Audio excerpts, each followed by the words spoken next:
Il y a un gros impact chez mes membres dû au sous-financement chronique, c'est qu'à un moment donné, on ne peut plus faire des miracles, là. Donc, on est obligé d'hausser les prix des repas. Nos membres, à nous, qui sont des personnes âgées, ça fait une grosse différence parce qu'eux, ils n'en ont pas d'augmentation de salaire. C'est des gens qui sont plus isolés, donc ça a des impacts psychologiques. Tu sais, sur les aînés, l'impact est grand si on n'est pas en mesure d'offrir à la hauteur des besoins.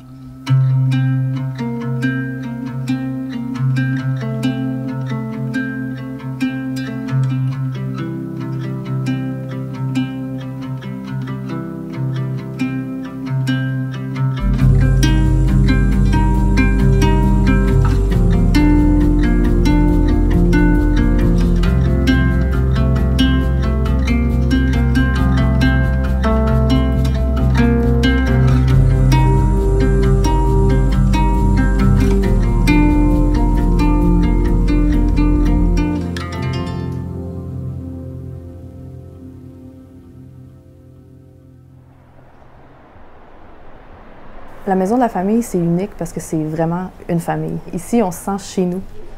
On a 2 volets, bien sûr, ici, volet petite enfance et le volet plus adulte. Il y a des cuisines collectives, il y a des cafés rencontres, il y a un club de marche, il y a l'aide alimentaire et plein de choses. C'est toutes tâches connexes, c'est ça le communautaire.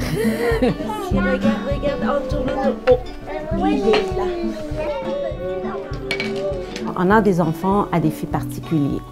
Donc, on n'a pas les moyens d'acheter du matériel adéquat pour les soutenir, pour les accompagner. On est frustrés parce que on a les idées, on a le projet, on est passionné là, pour le faire, mais c'est comme si tu manques le financement, là, c'est comme ça te bloque à chaque fois. Là.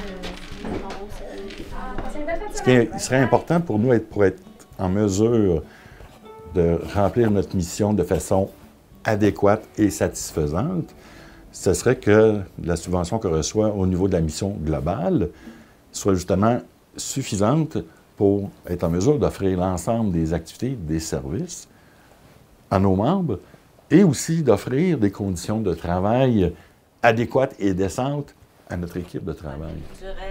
Cette semaine, oui. Je suis mère monoparentale de 2 jeunes filles.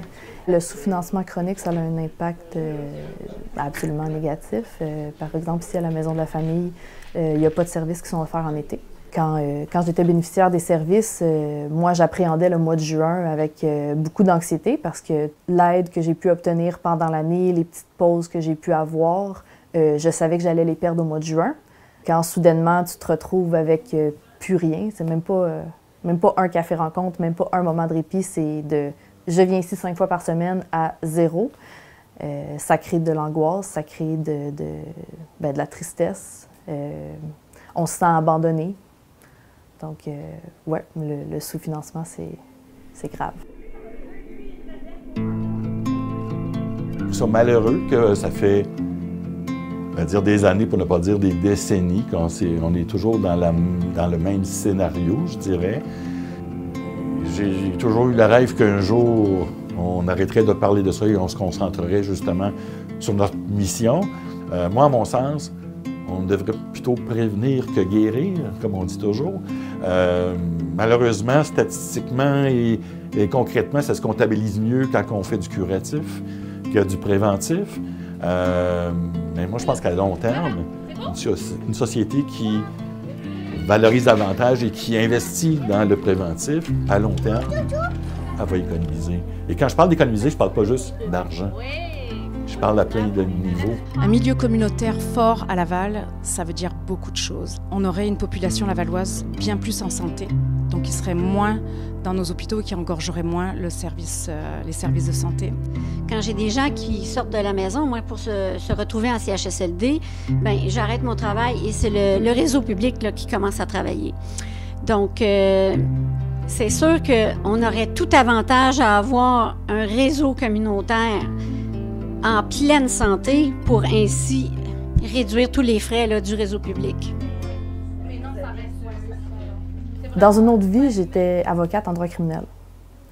J'en ai vu du monde avec des dossiers judiciaires commettre des actes dont ils sont probablement pas fiers, mais Si ces gens-là avaient été mieux suivis au départ, si ces gens-là avaient eu accès à des services aux communautaires comme à la maison de la famille, si ces gens-là avaient eu accès à de la nourriture, s'ils avaient eu accès à une oreille, s'ils avaient eu accès à une communauté, à un village, ces gens-là se seraient probablement jamais retrouvés en criminel sur le banc des accusés.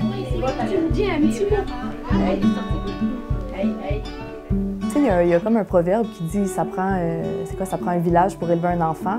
Bien, moi, je pense que ça prend des maisons de la famille, des milieux communautaires pour élever un adulte, si je peux dire. Ça comble tous les besoins qu'un village aurait pu nous donner autrefois qu'on n'a plus aujourd'hui.